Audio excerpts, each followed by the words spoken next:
Hi, I'm Dr. Jeff Nickel, and I have Tony, and I have Gaston, and we're talking about child safety with cats.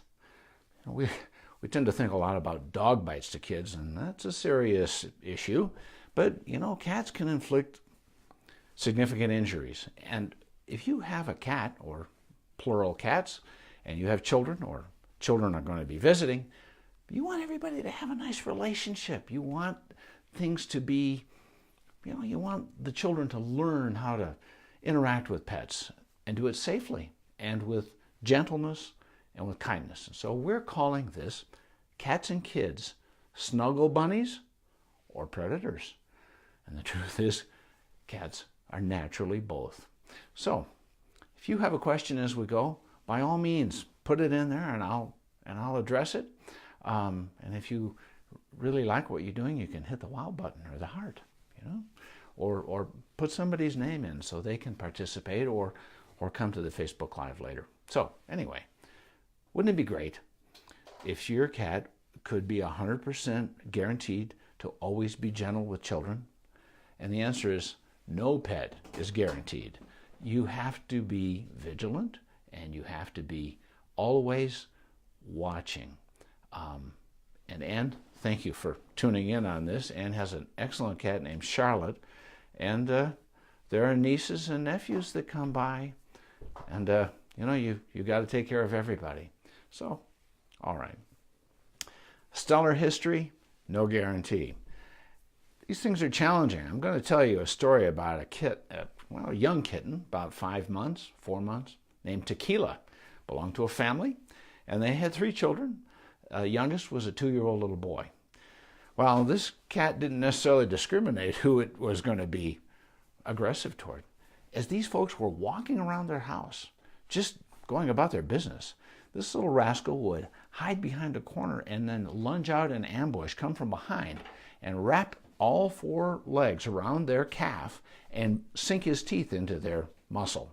It was just happening a lot, and these people were getting injured. And of course, the impulse is to, stop that, cut it out, and try to kick the cat off and that kind of stuff. The person in the family who got the brunt of this was that 2-year-old boy, because he was low to the ground. Well, they took some home video of what was going on, and the more they tried to run away from this little kitten, the more agitated it became, and seemingly the more dangerous. Cats can inflict wounds that are infected. Cat scratch disease is a good example. We don't want this, especially with infants or the elderly, anybody immunocompromised. And so what we had to do with this kitty is say, look, it didn't get the kind of exposure to lessons in boundaries because it was weaned too young, we came to learn. And so its littermates and its mother didn't give Tequila the lessons that he needed. Well, it turns out their neighborhood was actually pretty safe, and I encouraged them to let Tequila go outside and be a predatory wild creature that he legitimately was a significant amount of the time. And when he was inside, he was far better. Well, I'm going to tell you a lot of important things about managing cats with children. And I'm going to start with the essential nature of adult supervision. Even with a cat who's got a wonderful history, there should always be an adult, and not just present, but watching carefully. So, how common is this? Well, 25% of American households have cats. In fact, there are 25.8 million of them as pets in the United States. That's a lot of kitties. So, let's start with figuring out what a cat really is. Well, yeah, they can be snuggle bunnies. My cats, they really love us, but they spend a lot of their time outside, and they're looking for rodents or wounded birds. And some people just can't stand that about cats. The reality is it's part of who they are. They are wild animals we keep as pets. And if we all took a one-way trip to Mars and they had to fend for themselves, they'd figure it out. I don't care if they've spent their whole life inside. They're survivors because they're predators. So they're not little people in furry suits, and they're also not small dogs with short ears. They are a species unto themselves. So, what can go wrong? Well, almost anything. But what I see happen with families and children when we do have trouble is these cats feel trapped. They perceive a threat where none is intended. We have children and they're naturally wild and they're active and they move quickly, and that can be a very big problem. And so when we have cats and children together, let's be preemptive.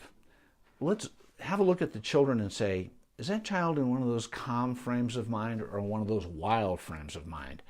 And if they're going to be wild and active, they just need to get that out of their system before they interact with the cats. And the same goes for the cat. Your job as the parent or the adult supervisor is to read the signaling. And if you've got a cat whose hair is standing on end, whose tail is flicking, whose pupils are dilated, that cat might be frightened, might be in a predatory emotional state, but absolutely has no business being around children. And you don't drive the cat off. You can use food to lure the cat, to bring the cat, there's a food lure right there for Tony, to lure that cat to another place, to another room, and close the door. Because if you try to chase off a cat, they just get agitated. And one thing we don't want to instill in a cat who's going to be interacting with children is that something unpleasant about kids. You want the cat to associate only calm, quiet, relaxed, gentle interactions with the children. So if the child's out of control, the child needs to go off some other place and just be a kid. And if the cat's agitated, we need to lure the cat, put the cat some other place. Okay? So how do you treat a cat like a cat? I think that's a great place to begin. And children can learn that, different individuals have different needs. And cats have different needs than people. Many people the cat takes a swing at them because they're petting the cat from front to back and their fur is soft and it feels great. But when we observe cats and do research on how they interact together, when they groom each other in a colony, they confine their grooming to the other cat's head and shoulders and neck. And that's it. It makes no sense at all to groom a cat any other place. And by the way, having lots of toys handy, that's a good thing too. So the child should only pet a cat where the cat wants to be petted, and if it's a cat, head, shoulders, and neck. Okay? And if the cat decides that it wants to leave, it should leave.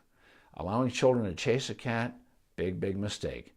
The cat learns that kids are not safe, and we need to have a trusting relationship, and children can learn to build that right from the beginning. So what if the cat takes a swing? Well, your first impulse is like, well, we can't have that, right? And so we adults want to tell children what they should not do, and we want to tell pets what they should not do. But the truth is that if you reprimand either the child or the pet, or you take a swing at the cat, or you spray it with water, that's a real popular disciplinary method for cats, the cats just get angry and agitated, and we're not going down the right path at all.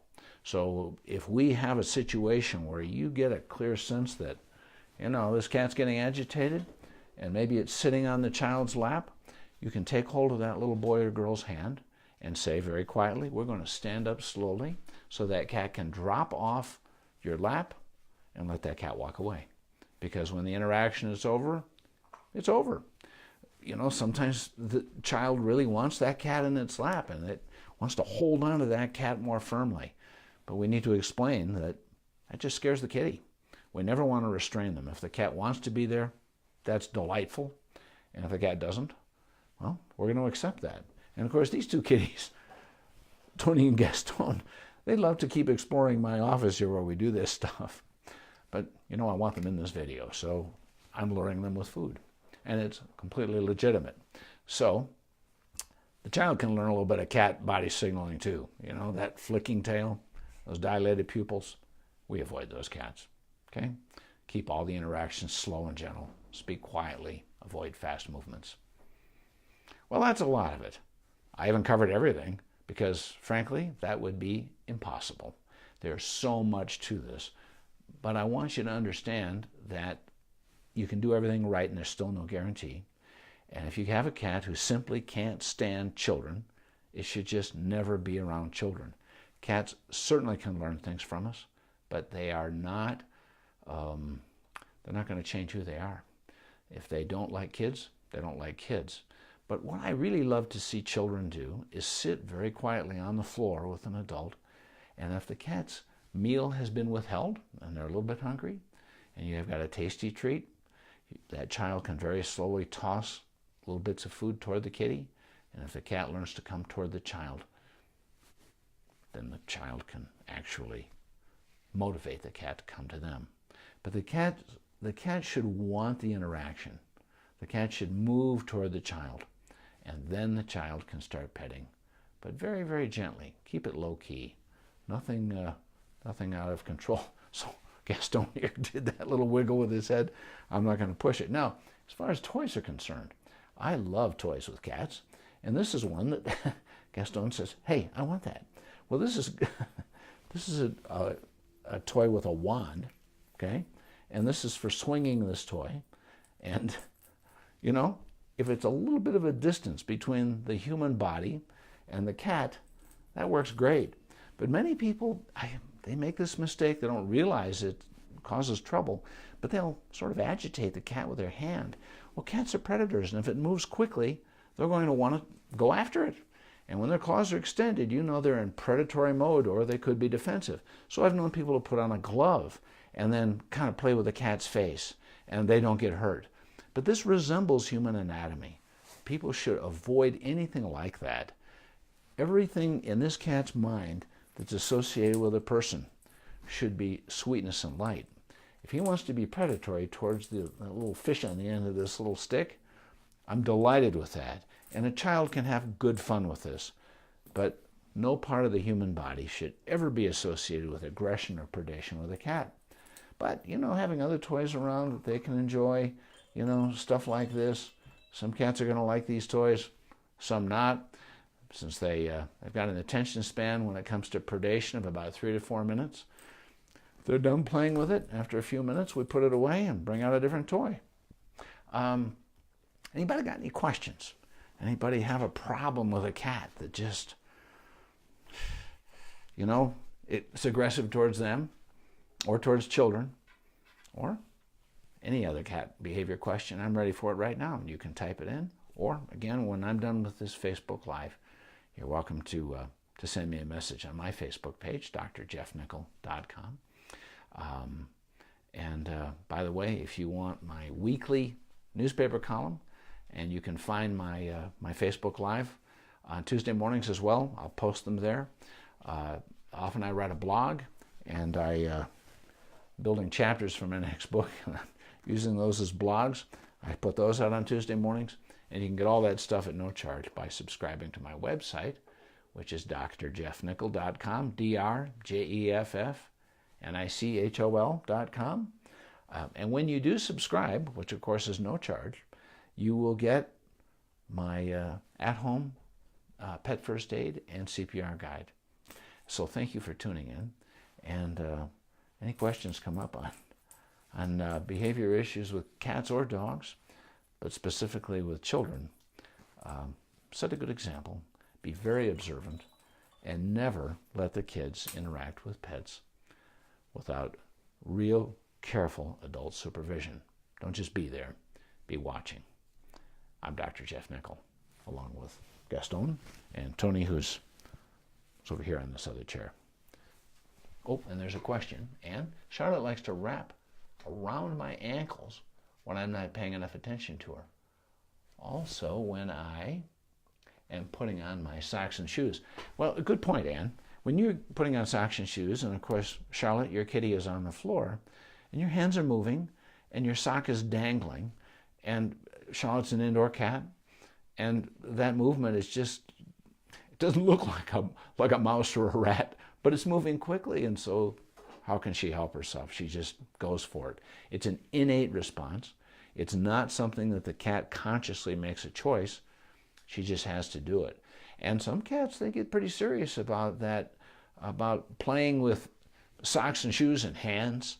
And so if you say, look, every time I'm getting dressed to go to work in the morning and I'm moving my feet and my hands and Charlotte's got her claws out, rather than trying to teach Charlotte not to do what comes naturally to her, my advice is be preemptive. Say, okay, it's time for me to put my socks and shoes on, put Charlotte out of the room, close the door, then put your socks and shoes on. And you know, yeah, cats will wrap themselves around your ankles to get some attention. And if your particular kitty has a habit of reaching and biting when you reach down to pet her, if she's doing that, then what I would do instead is have something like this, one of these dangling toys. Just have it handy. Have a few of these handy, and that way, when you think you might be on the receiving end, you redirect the cat to a toy like this, and you bring it out. And Gaston says, "You know, I played with that just a minute ago. I don't find it interesting." But you can have this toy handy, and you can lure the cat away from your ankle if you're concerned that she might bite. And then play with the cat and get a little bit of it out of her system. But when that cat comes to you with one of those relaxed, very quiet demeanors, and of course you know your cat, then of course there are times when she's going to be amenable to playing or amenable to just snuggling. Sometimes playing and snuggling are very different things, and you have to read the cat's body signaling. But those dilated pupils, be on the lookout for that. I find that's a very consistent indicator that you have a cat who might suddenly be ready to take a swing at you.